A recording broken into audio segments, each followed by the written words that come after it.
Hola amigos, vecinos, compañeras de Cerrillos. Estamos en una edición más de nuestras entrevistas ciudadanas para este querido medio que ya se ha ido insertando en el alma de Cerrillos, que es Punto Ciudadano. Y hoy tenemos una edición muy especial.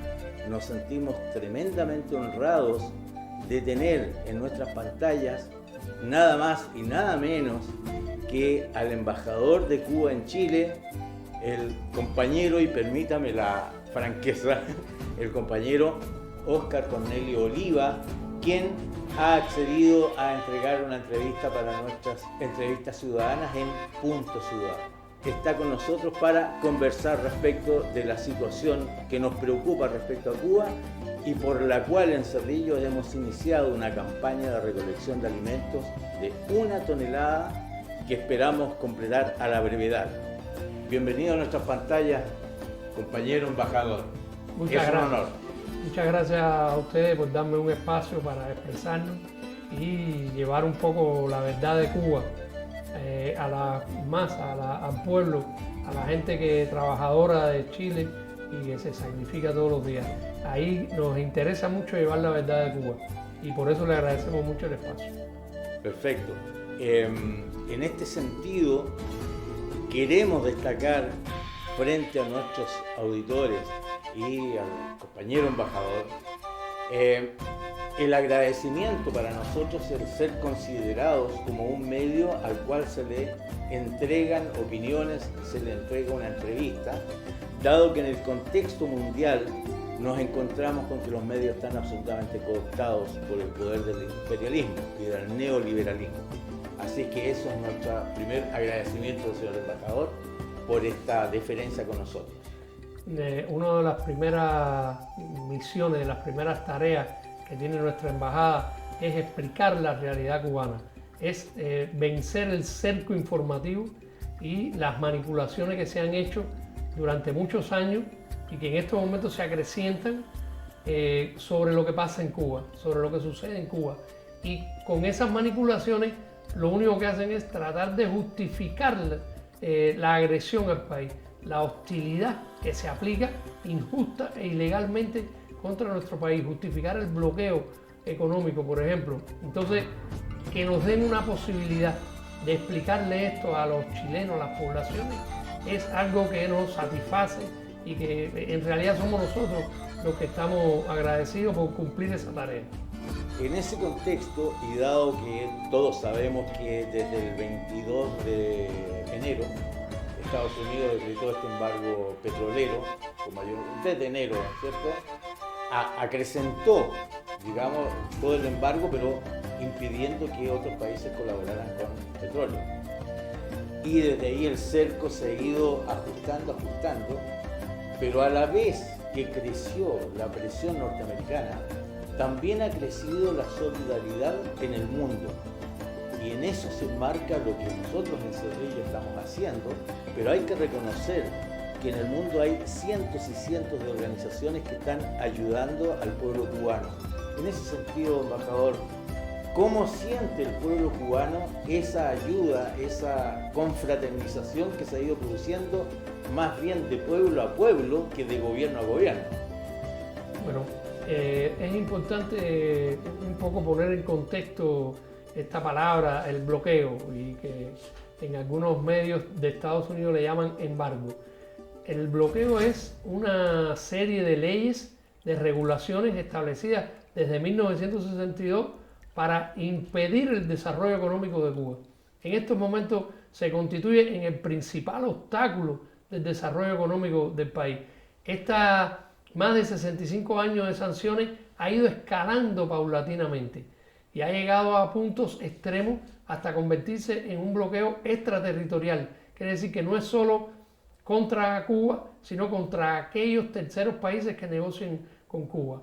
¿Qué ha sucedido? Durante la primera administración del presidente Trump en el 2017, eliminó toda una serie de flexibilizaciones que se habían hecho con la administración anterior y estableció 243 medidas adicionales que llevaron el bloqueo a una verdadera escalada. a lo que en algún momento se llamó máxima presión para eliminar la Revolución Cubana. Y las argumentaciones han ido variando durante los años. En un tiempo era porque éramos aliados de la Unión Soviética y del comunismo internacional. Después desapareció la Unión Soviética y sin embargo siguió arreciándose el bloqueo. Entonces eran otras argumentaciones que violábamos los derechos humanos y otras argumentaciones más recientes que somos una amenaza para la seguridad nacional de Estados Unidos. Todos son falacias y todas han sido construcciones que han tratado de imponer en la mente de las personas para justificar una hostilidad que no tiene justificación y que además es ilegal. ¿Por qué es ilegal? El derecho internacional establece la soberanía, la independencia y la autodeterminación de los pueblos como principios establecidos en la Carta de las Naciones Unidas desde 1945. Entonces, tú no puedes tratar de eliminar un proceso político y social sencillamente por razones políticas, porque no es igual a ti y porque no responde a tus intereses. En esos casos, la legislación está bien establecida. Tan es así que desde el 1992 se aprueba en la Asamblea General de Naciones Unidas una resolución que se titula Necesidad de poner fin al bloqueo económico, financiero y comercial de Estados Unidos contra Cuba. Esa resolución es aprobada por la inmensa mayoría de los países. En Naciones Unidas en estos momentos hay 193 miembros. En un momento determinado llegamos a tener 189 votos a favor de esa resolución. Oye, solo 3 en contra. No, era nada más que Estados Unidos y Israel en contra y otro que no podía participar porque no tenía derecho a votación por las cuotas, etc. Pero el año pasado, en el 2025, la votación fue de 165 votos a favor. O sea, disminuyó porque las presiones y los chantajes de Estados Unidos sobre un grupo de países tuvieron efecto y algunos se retiraron de esa votación. Pero de todas maneras, 165 estados del mundo no pueden estar equivocados. Entonces hay una violación flagrante de las legislaciones internacionales y del derecho internacional y de la Carta de las Naciones Unidas. Y eso es lo que se reconoce en esas resoluciones. Entonces, ¿qué ha sucedido este año? A partir de la nueva administración del presidente Trump, ha habido una intención de recrudecer hasta extremos límites ese bloqueo. ¿Qué sucedió? El 29 de enero del 2026, la Casa Blanca anunció una orden ejecutiva. El bloqueo está compuesto por leyes, por órdenes ejecutivas, por regulaciones administrativas, incluso financieras y comerciales. Ahora lo que hicieron fue aprobar una orden ejecutiva que establecía elevar los aranceles artificialmente para aquellos países que trasladaran combustibles a Cuba.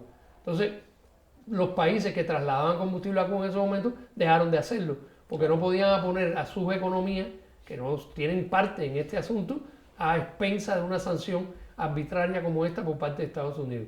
Entre enero y marzo no entró ni una gota de combustible a Cuba. Y entonces en marzo llegó un barco de Rusia que alivió temporalmente la situación. Como por un mes más o menos. Menos de un mes, alrededor de 3 semanas. Pero volvió otra vez a la misma situación sin combustible.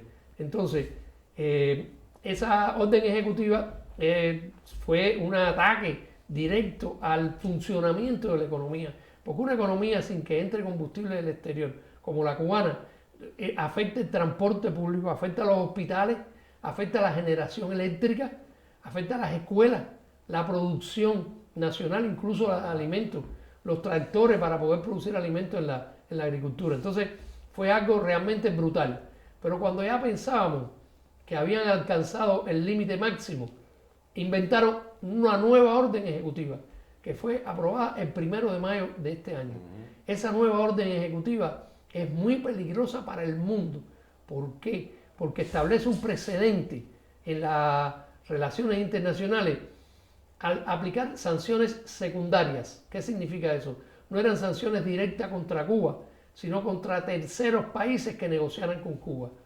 Anteriormente, la ley Helms-Burton, aprobada en 1996, establecía sanciones para compañías extranjeras que tuvieran inversiones en Cuba en propiedades que habían sido nacionalizadas al principio de la revolución y que pertenecían a norteamericanos. Pero ahora esta nueva orden ejecutiva, las sanciones son directas, indirectas contra un tercer país. Quiere decir, van a abolir la soberanía de esos países. Se acabó la libre navegación y se acabó el libre comercio en el mundo. Todas las leyes actualmente del comercio en el mundo están basadas en la libertad de que tú puedas negociar soberanamente con el país que tú quieres. Ahora esa legislación es peligrosa por eso, porque establece un precedente. A partir de ahora si eso se permite, si eso se deja funcionar, cualquier país puede impedir que un tercero negocie con alguien que a él no le conviene. Y por motivos políticos, sencillamente, sin una razón cierta, ni aprobado en ninguna instancia internacional, sino aprobado unilateralmente. Por eso nosotros llamamos a esas sanciones medidas coercitivas unilaterales, que aplica a Estados Unidos además contra Cuba, contra otros países del mundo. Entonces, ¿cuáles son los efectos de esta última orden ejecutiva? Que están saliendo del país un grupo de compañías que tenían negocios con Cuba, incluso de aerolíneas, incluso de compañías mineras, compañías de turismo con las que negociábamos y ahora están dejando la economía cubana. Están llegando al máximo ya. En estos momentos prácticamente no se nos ocurre qué otro nivel de creatividad maligna, maliciosa puede haber para crear algo nuevo. Ahora, ¿cuáles son las dos fórmulas que nosotros estamos, porque toda esta máxima presión económica se mezcla con amenazas de invasión militar? Cada hora que pasa se incrementa la posibilidad de una agresión militar al país, planteado directamente por los principales dirigentes de Estados Unidos. No es algo que se nos ocurre o que puede ser una especulación, sino que son intenciones claras manifestadas por ellos. Y además en la prensa norteamericana se hace toda una campaña que tiende a normalizar la guerra, como que es normal y es justificado hacer una invasión militar contra el país. Hemos alertado de que eso puede llevar a un baño de sangre, puede llevar a una situación humanitaria muy grave y pérdidas humanas no solo de la parte cubana, sino también de la parte agresora. Entonces, toda esa situación de amenaza militar y de hostilidad económica hasta apretar al máximo al país, ¿cómo se está enfrentando? En primer lugar, Cuba hizo un plan de emergencia y en ese plan de emergencia se establecen medidas para aliviarle la situación a los más vulnerables, los ciclos infantiles, los asilos ancianos, las casas de maternidad, los hospitales que atienden a los enfermos. Pero eso no es completamente suficiente. Entonces, hay dos elementos esenciales. Uno, proponemos siempre negociar, encontrar una solución pacífica, negociada y siempre manifestando nuestra disposición a negociar. Y la otra es prepararnos para la defensa del país. Hay una estrategia de defensa que no agrede a nadie y que desmiente por completo la supuesta amenaza que representa Cuba. Es algo muchas veces ridículo, irrisorio, decir que una potencia nuclear con las flotas navales que tiene está siendo amenazada por una islita que además no tiene ningún programa agresivo ni ofensivo en su defensa, sino que es completamente defensivo. Pero está bien preparado, porque estamos durante muchos años preparando la defensa del país en una estrategia que se llama la guerra de todo el pueblo, donde todos los cubanos tienen un papel que jugar y una posición que tomar. Hemos recibido como forma de aliviar la situación difícil que hay en el país mucha ayuda internacional. Ya te decía que hay un rechazo internacional por parte de los gobiernos y de los estados al embargo, al bloqueo que se ejerce contra el país. Pero al mismo tiempo, los pueblos, como usted decía, hay un crecimiento exponencial en la ayuda al país, no solo ayuda material de alimentos, medicina y otro equipo, sino también de pronunciamiento, de expresiones libres de muchas personas en el mundo, casi que se ha convertido en un movimiento de masas. Por eso yo creo que el objetivo del imperialismo, de aislarnos, se está convirtiendo en algo que se revierte contra ellos mismos, porque es un movimiento de masas que todos los días aparecen, no solo aquí en Chile, sino en muchos países, personas nuevas que vienen a ofrecer su ayuda desinteresadamente. Muchas de ellas que no quieren ni propaganda, no quieren ni que haya una publicidad, ni un reconocimiento, ni un agradecimiento, sino que porque comprenden la situación que se está viviendo en el país. Hay una ayuda importante que ha llegado de países como México, como China, con donaciones importantes de alimentos, de la misma Rusia, de Vietnam, de Brasil, de Uruguay. La flotilla también estuvo... De Colombia. La flotilla fue algo organizado por los pueblos. Es así, fue el convoy Nuestra América, como se llamó, que llevó una ayuda material importante y después se reunieron más de 800 participantes en ella con la dirección del país en varias manifestaciones, expresiones de solidaridad. Entonces, eso es un gran agradecimiento que tiene el pueblo cubano por todas estas personas que se percatan de lo que está sucediendo y por eso es importante llevar esta verdad, no dejarse llevar por las mentiras que se dice constantemente sobre Cuba, de violación de derechos humanos, de dictadura. No hay ningún sostén para ninguna de estas mentiras.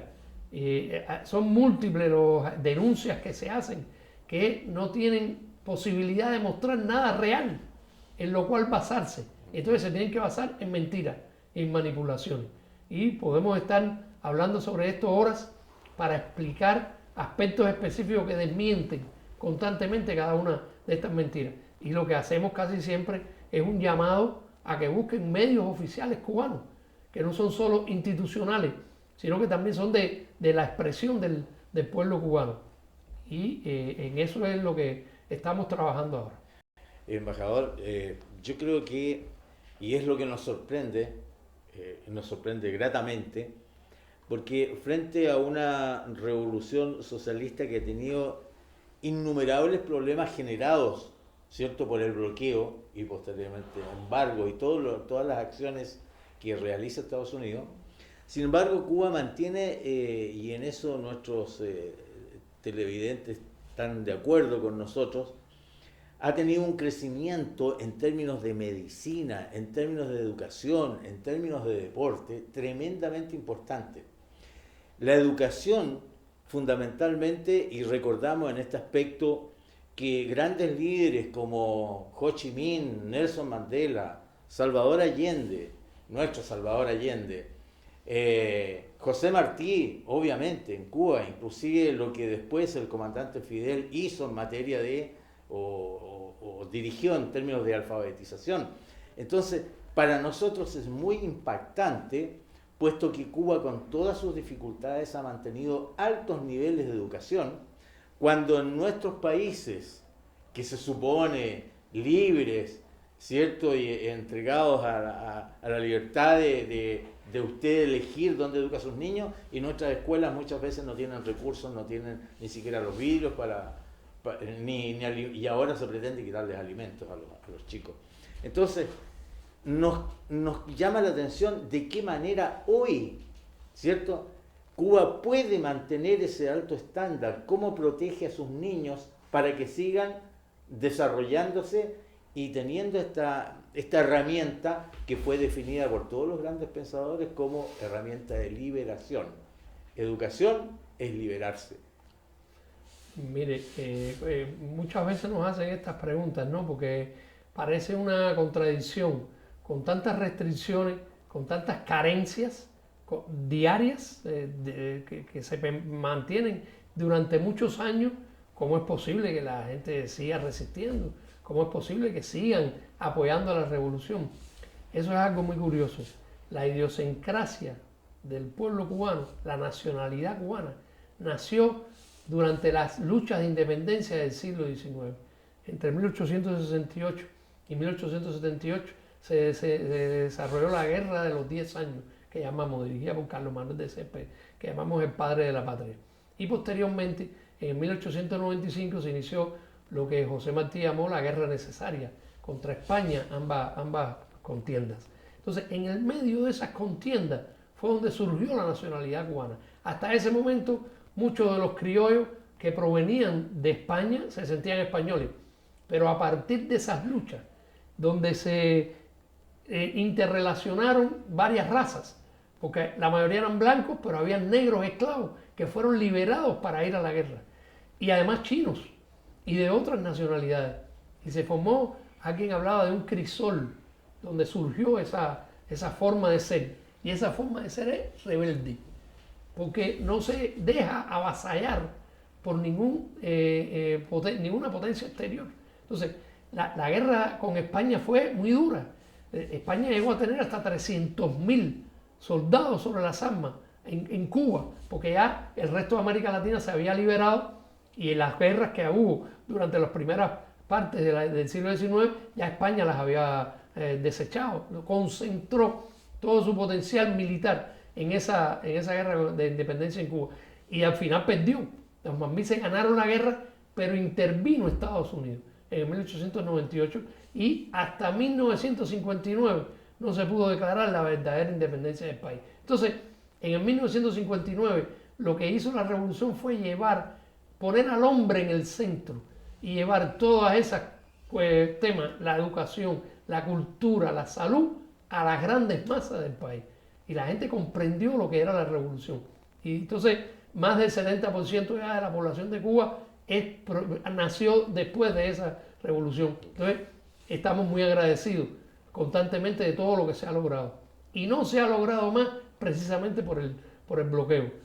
La expresión que tal vez más puede reflejar la estrategia de la revolución con la educación la dijo Fidel en los primeros años de la década del 60, cuando dijo: no le decimos a la gente cree, le decimos lee.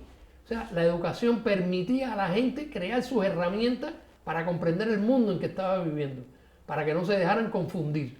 Y eso fue lo que se hizo, un sistema educacional muy desarrollado, que en los últimos años incluso ha elaborado métodos para alfabetizar en otros idiomas incluso. Y es lo que ha llevado a Cuba, un método que se llama Yo Sí Puedo, que lleva a alfabetizar personas en varios, que pueden ser de inglés parlante o español parlante, francés. Entonces, ese sistema de educación es universal y gratuito, por completo, sostenido por el presupuesto del Estado. En estos momentos el presupuesto de Cuba, más del 70%, se dedica a educación, salud y seguridad social, pago de jubilaciones, etc. Entonces, es una revolución dedicada al hombre, y eso es lo que la gente no quiere perder. Entonces, no solo es que la nacionalidad cubana nació en la lucha, en la guerra, de los mambises contra los españoles, sino que conocemos por la educación que hemos tenido, qué es lo que tenemos en la mano y qué se dice de Cuba en el exterior, porque eso es otro elemento importante. La educación tiene que ver con los medios de información también que hay en el país, que constantemente están educando, y el país no se cierra.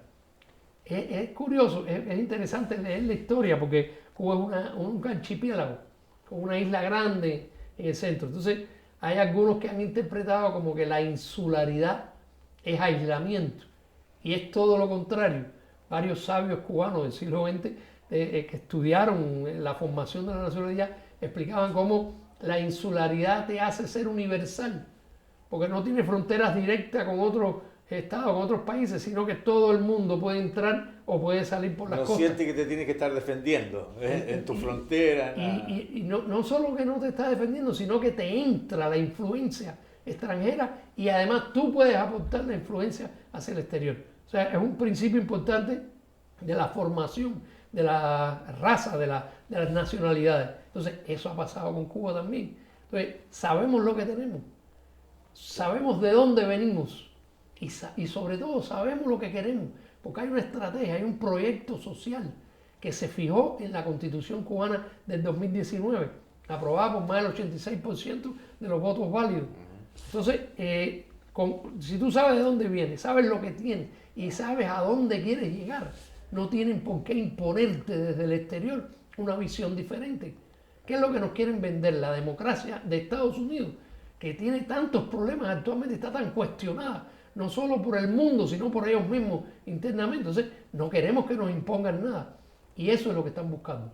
Imponernos un modelo que no tiene que ver con la nacionalidad cubana, que decidió desde el 59 ser social, desde el 61 que fue la batalla de Girón, ser socialista.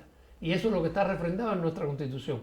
Un Estado socialista de derecho y justicia social, que es lo fundamental. Y tratar de construir un socialismo próspero y sostenible. Si nos dejan, como dice la canción, porque el bloqueo no nos ha permitido llevar a efecto muchos de los planes que tenemos preparados y que tenemos desarrollados. En la salud, no solo la educación, la salud es gratuita y universal.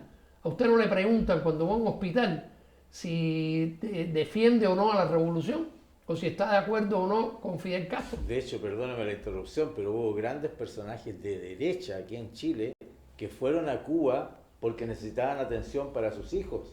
Exactamente. El señor Alamán, que lo debe recordar perfectamente. Ese es otro tema que debemos desarrollar, que es la solidaridad mutua que ha existido entre los dos países. Pero bueno, esa es la explicación desde el punto de vista de nosotros, que no creemos que sea perfecta, pero es la explicación de por qué la gente resiste. El 1 de mayo salieron a las calles de Cuba más de 5 millones de personas. Ahora actualmente somos entre 9 y 10 millones. Entonces, 5 millones de personas salieron a las calles a defender la revolución. Y lo hicieron voluntariamente. A los rebeldes no se les puede estar ordenando lo que tienen que hacer. El pueblo salió a las calles para defender a la revolución y esa es la legitimidad que tiene el socialismo en Cuba, que está aprobado y apoyado por la inmensa mayoría de la población. Y por eso resisten, porque saben lo que tienen y lo que quieren, hacia dónde queremos llevar el país a partir de que el bloqueo nos permita poner recursos en aquellos proyectos, aquellos sueños de desarrollo social que tenemos. Es de esperar que no impida, por ejemplo, que continúe el gran desarrollo de la Escuela Latinoamericana de Medicina, la SLAM, que recibe becarios de todas partes del mundo. Entiendo que alrededor de 1.500 becarios por año, gente que recibe especialización en diversas áreas de la medicina. O sea, eso es impresionante. La Escuela Latinoamericana de Medicina ha formado más de 32.000 médicos de más de 120 países. Entre ellos ha formado 649 médicos chilenos que actualmente prestan servicios aquí en el sistema de salud chileno. Además, gratuitamente. A nadie se le cobró un kilo, tenía que mantenerse ahí dentro del país, ¿no? Como es lógico. Pero la falta de recursos. Este es uno de los proyectos preciosos de la Revolución Cubana que han tratado de torpedear con el bloqueo precisamente, porque no hay suficientes recursos ya para recibir en la Escuela Latinoamericana de Medicina a todos los que nosotros podríamos recibir en otros momentos. Entonces eso se ha reducido a la mínima expresión en algunos países muy, muy necesitados.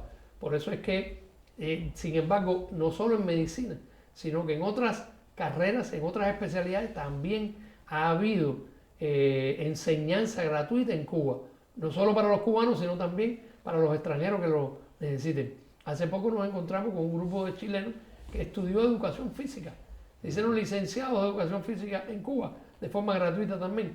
O sea que además de la medicina, ha habido otras especialidades donde se han formado personal extranjero en general, hasta alta especialización. Y eso lo ha permitido también un sistema de educación muy desarrollado, particularmente en la salud pública. Y hay una extensa red de facultades de medicina por todo el país, porque no está concentrado nada más que en la capital. Entonces la formación en especialistas de la salud, porque hay médicos, pero hay radiólogos, hay lo que usted llama kinesiólogos, son terapeutas, y entonces hay una red importante y eso lo ha permitido precisamente la educación. Bueno, yo le agradezco toda esta explicación del contexto porque el tema educacional realmente es algo que impacta en Latinoamérica, pero en todo el mundo en general.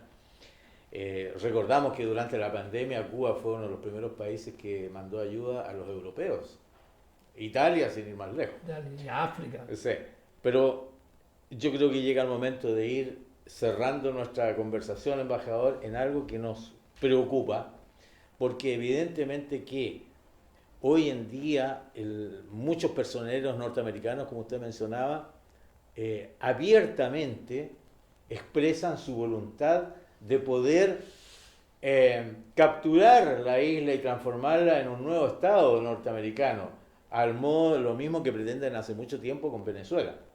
Y para ello tienen a Puerto Rico, que se estaría prestando para este verdadero acoso, ¿cierto?, a Venezuela y Cuba. Entonces, uno se pregunta, ¿de qué manera el pueblo cubano, aparte de ser valiente, guerrero, rebelde, como usted nos ha expresado, de qué manera se prepara hoy día ante esa expectativa que es muy brutal? Es difícil lo que se está viviendo ahí por la familia cubana. Pero, como decíamos, las medidas que se han adoptado son, por ejemplo, para impedir que se paralicen los cursos en la educación, tanto en la educación básica como en la educación superior. Lo que se ha hecho en algunos casos es reducir la jornada, el horario de los estudiantes, y eso, por supuesto, tiene un impacto negativo en el mismo resultado docente educativo cuando terminan los cursos.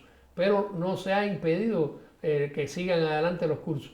En el caso de las universidades se ha empleado el método por la vía virtual, mantener las clases, las evaluaciones, etcétera, con encuentros esporádicos de cada 2 o 3 semanas. Entonces, ¿cómo la gente vive eso?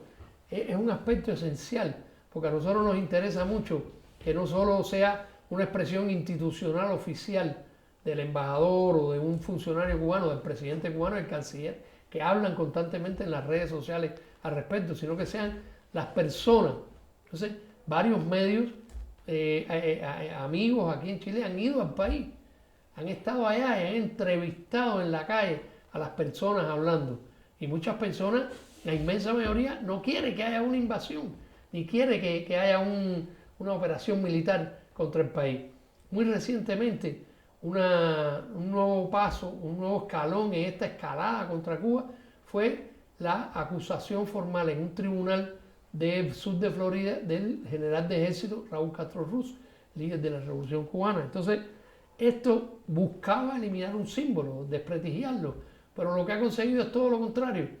Y entonces, las manifestaciones que se insistieron, porque eso lo anunciaron el 20 de mayo, y el 3 de junio, ayer, fue el cumpleaños 95 del general de ejército. Y lo que consiguieron con eso fue que las manifestaciones, los eventos, las reuniones, los bailes, las fiestas en Cuba por el cumpleaños de Raúl crecieron tremendamente con respecto a años anteriores, por el cariño, por el afecto que tienen, es el símbolo de esa misma rebeldía. Hace unos años, cuando tenía alrededor de 92, 93 años, hizo un discurso importante y dijo: estoy listo y con el pie en el estribo. El estribo es que tienen los caballos para subirse. Sí. Estoy listo y con el pie en el estribo para seguir luchando y defendiendo la Revolución Cubana. Entonces, esa hidalguía de no rendirte, de tener la vocación durante toda tu vida de luchar, luchar, luchar, es lo que la gente admira. Y entonces la acusación contra Raúl se convirtió en un elemento contrario a lo que estaban persiguiendo. Y lo que hizo fue despertarle en la gente un mayor malestar por todo lo que está haciendo Estados Unidos con el país. La situación de la familia es muy, muy difícil. Y la gente van inventando prácticamente todos los días cómo van a dormir porque no hay electricidad y entonces hay mucho calor. En Cuba está haciendo 35, 36 grados de temperatura. Entonces no descansas bien por la noche. Cuando te levantas por la mañana tienes que preparar al niño para la escuela. Muchas veces problema va a tener la merienda. Después tienes que salir al trabajo y no hay transporte público, tienes que caminar o ir en bicicleta. Entonces, se buscan soluciones constantemente. Por ejemplo, una de las medidas que se ha aplicado es acelerar la transición energética, que eso significa recurrir a fuentes renovables de energía. Paneles solares. Paneles solares. El año pasado se montó una cantidad que produce 1000 megawatts en energía solar y este año hay un plan que ya está en camino de producir 1000 megawatts más al día, o sea que va a haber un alivio importante. Ya en estos momentos, a finales de este año, vamos a estar alrededor de un 15% de la electricidad producida con energías renovables, con fuentes renovables de energía. Y esto tiene una estrategia que va a seguir avanzando. Y vamos a llegar hasta un momento, en el 2030, 2034, que ya no vamos a necesitar importar de combustible, porque lo vamos a tener con energía renovable en el país. Y además el país produce una parte del petróleo. Lo que pasa es un petróleo pesado, crudo, que se utiliza en las termoeléctricas. Un aspecto en el que no hemos hablado y es uno de los proyectos más llamativos, yo diría, de Cuba, es el desarrollo de la ciencia. Hay una base científica muy importante no solo descubriendo medicamentos novedosos y descubriendo técnicas novedosas, sino también el gobierno tiene una base científica. Y eso, por ejemplo, permitió que los científicos cubanos descubrieran muy recientemente una tecnología para refinar este tipo de petróleo que se obtiene en el país, que es un petróleo pesado. Entonces ya hay una refinación en las refinerías cubanas de este petróleo. Entonces, todo este plan lleva a crear una independencia energética de los combustibles fósiles y de los combustibles importados. Necesitamos tiempo y la gente sabe que todo eso está ahí, pero lo único que hay es que seguir adelante con la estrategia de resistencia creativa. O sea, no solo estamos resistiendo, sino que estamos creando constantemente. Se acaba de registrar un medicamento que se llama Neuralzin. Lo pueden buscar en internet, hay varios reportajes. Lo vamos a buscar. Neuralzin, que es para mejorar el estado de las personas con Alzheimer. Y es un medicamento completamente novedoso. Un profesor norteamericano, un doctor norteamericano de California llevó a varios de sus pacientes a participar en los ensayos clínicos y los resultados han sido maravillosos. Todos están encantados. Hay un documental en internet que explica cómo los norteamericanos respondieron o los resultados que tuvieron con la aplicación de este medicamento, que no se puede vender en Estados Unidos y no se puede aplicar en Estados Unidos porque el bloqueo no lo permite. Pero además, ahora, esta semana pasada, hubo un nuevo medicamento que ya está en fase 3 del ensayo clínico, que es una vacuna para el cáncer. Se había inventado una vacuna terapéutica para el cáncer de pulmón, que se estaba probando incluso desde hace muchos años en Estados Unidos como un ensayo clínico. Sin embargo, ahora esta vacuna ataca a otro tipo de tumores de cáncer, de ovario, de estómago, hígado, otros tipos de cáncer también se atacan con una metodología novedosa para dejar el tumor sin oxígeno y sin alimento. Entonces, todo esto lo crean los científicos cubanos. Por eso decimos de resistencia creativa. No es solo resistir, es seguir avanzando. Cuando la COVID, Cuba produjo 4 candidatos y 2 se convirtieron en vacunas, que además permitieron salvar a la población del país. No hubo que importar vacunas del exterior porque la crearon los científicos cubanos. Ningún otro país de América Latina fue capaz de crear su propia vacuna, a pesar de que hubo investigaciones importantes y hay desarrollos biotecnológicos importantes en varios países del continente. Sin embargo, las vacunas cubanas fueron las que permitieron salvar a la población del país. Entonces, esa es la explicación un poco a nivel de la gente. De cómo se prepara, digamos. Y cómo la gente vive todos los días. Resistiendo y creando. Resistiendo y creando constantemente para buscar soluciones. Entonces, en la búsqueda de las soluciones está algo también que es propio de la idiosincrasia del cubano. Nosotros decimos, estamos inventando, estamos luchando. Y eso quiere decir buscar una alternativa a lo que tienes delante. No hay tal, vamos a buscar por aquí, vamos a buscar por allá, pero sobrevivir y seguir creando en la situación en que estamos. Te decía al principio que todos los días que pasan crece la amenaza de los Estados Unidos. Entonces lee la prensa norteamericana en estos momentos, los grandes diarios de la prensa norteamericana, y están llenos de referencias a que el escenario está creado tratando de normalizar la guerra, o sea, de que la guerra ya viene, es inminente, ya el Pentágono tiene preparadas todas las condiciones alrededor de Cuba. La expresión de Puerto Rico fue una dirigente de Puerto Rico, pero nosotros tenemos muy buenas relaciones con el pueblo y varias organizaciones en Puerto Rico que tienen una posición distinta por completo. Entonces, esta prensa norteamericana está creando la imagen de que ya, prácticamente que ya están cayendo las bombas y están destruyendo a las ciudades cubanas. Bueno, es la manera que han normalizado las guerras en todo el mundo. O sea, esa es su forma de normalizar y explicar. Yo los exhorto a leerse la última carta encíclica del Papa León XIV. Se llamaba Magnificat Humanitas. Es dirigida a explicar el desarrollo de la persona humana en el marco de la inteligencia artificial, o sea, de la modernidad. Pero tiene acápites importantes sobre la cultura del poder en el mundo y que las relaciones internacionales ya no se basan en la solidaridad ni en la colaboración, sino en la imposición del poder. El que más poder tiene le impone al que menos tiene todos sus intereses.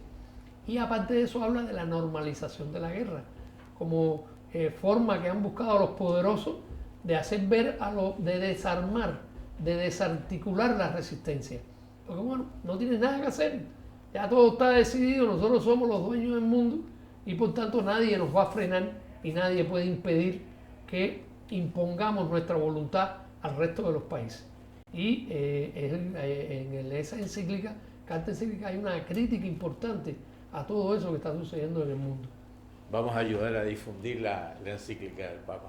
Bueno, la verdad es que nos sentimos muy contentos, muy honrados de haberlo tenido hoy día embajador con nosotros.